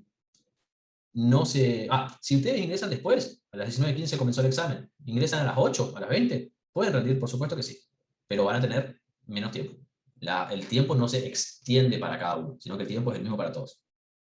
Ingresa a las 19:15, ingresa a las 19:16 o ingresa a las 20, 20:30, lo que sea. Así que, por favor, ese día recen a todos los santos y que ande todo para poder hacer. Recuerden también que si yo noto algo extraño, puedo pedirle que compartan pantalla, que me muestren su habitación. Si tienen que estar solos, no pueden estar acompañados por nadie, así que si tienen visita higiénica o lo que fuese, por favor, que espere afuera, terminan ustedes y ahí continúan con ese ámbito. ¿Sí? Los que se ríen saben a qué me refiero con la visita higiénica. Bien, está relacionado a los presos, así que ya saben. Bueno, ¿alguna duda más? Profe, la a metodología, ¿usted nos va a plantear una situación, digamos, y nosotros tenemos que identificarla? ¿O a qué se refiere con que metodología? nosotros tenemos que hacer, digamos? Bien, puede ser una pregunta que ustedes tengan que responder, ¿sí? Que va a ir unido a ejemplifique. No les voy a poner enumere los elementos de las obligaciones. Puede ser enumere, explique y ejemplifique. O les puedo dar yo una situación ejemplificativa, un caso, y ustedes pueden tener que identificar de ese párrafo, de ese caso, cuál es el elemento causa, cuál es el elemento forma, cuál es el elemento sujeto, ¿sí? El objeto. ¿Sí? También puede ser. Esa idea se me ocurrió ahora y la verdad que no lo quise hacer nunca porque es como análisis de casos. Pero bueno, puede pasar, puede pasar. También entiendo que ustedes no están acostumbrados a analizar casos, Estamos en marketing, profe, ¿eh? ¿Eh? Estamos en marketing, por las dudas. Y claro, yo sé que si no lo puedo matar. Pero bueno, puede ser que se dé. Esa es la metodología. Y la que yo les garantizo que no va a ser, en esta etapa, como les dije en la clase pasada, no va a haber múltiple choice. Puede llegar a haber un múltiple choice al final si son demasiados. Ahí nomás, la única chance que hay. ¿Sí? Pero esperemos que no surja eso. Y las notas, claro, las notas se entregan en clase la semana siguiente. O sea, 24 sería parcial, no me acuerdo si tiene 30 o 31 días septiembre, no, 1 de octubre entregamos las notas acá. Hacemos la devolución, una breve explicación, y yo después de eso cargo el sistema, ¿sí? Quédense tranquilos que vamos a hablar, pero no vamos a hablar en el primer momento de la clase, vamos a esperar que sea la mitad o al final, probablemente al final, para que esté un cúmulo mayor de personas y todos puedan escuchar su nota y puedan escuchar las explicaciones, las aclaraciones, las dudas que se pueden llegar a presentar. También sepan que para aprobar necesitan el 60%. Yo les decía, si son 3 preguntas, 2 tienen que hacerla bien. ¿Sí? Por eso mismo voy a tratar de que no sean 3, sino que sean 4, para darle un changüí a ustedes de que justo ese tema no estudiaron porque se tiraron la pileta, y bueno, puedan zafar esa pregunta y puedan hacer las otras. ¿Alguna duda más? Por mi Yo parte, no, no, profe. profe. Profe, usted hoy mencionó que ya tiene como un historial de sanciones. Yo nunca lo escuché, así que me dio curiosidad. Te dio curiosidad. ¿Finalizamos la clase? ¿Se entonces? puede pausar no la grabación, Bueno, los libero, son las 21:02. Hoy nos vamos antes, nos vamos, el que se quiere ir antes se puede ir antes. De paso, ya nos quedamos retomando y le explico esos casos anecdóticos contra la cadena de hamburguesas, si quiere también. No vamos a entrar mucho porque muchos ejemplos son de lo que vamos a verlos al momento de la unidad temática 6, ¿sí? Pero bueno, los despido. Profe, ¿Sí? yo me tengo que ir, pero el juego ese, guárdelo para la otra clase. Vamos a hacerlo después, vamos a hacerlo después cuando estén deprimidos con la nota de parcial, así vamos a ver cómo ustedes van a querer delinquir más todavía. Y es un juego de situaciones que en realidad es una película que le hicieron después con video. Y como buen tonto no patenté la idea y salió la película y se hizo serie, películas, muchas películas, y se llenaron de plata. Pero bueno, así son los negocios, ¿no? A veces uno no le pega. Bien, bueno, los despido. Gracias, profe, y feliz cumple. Gracias. Nos vemos el viernes que viene en el Hasta parcial. luego, profe. Hasta luego. Hasta luego, Gracias, profe. profe, nos vemos. Chao, profe.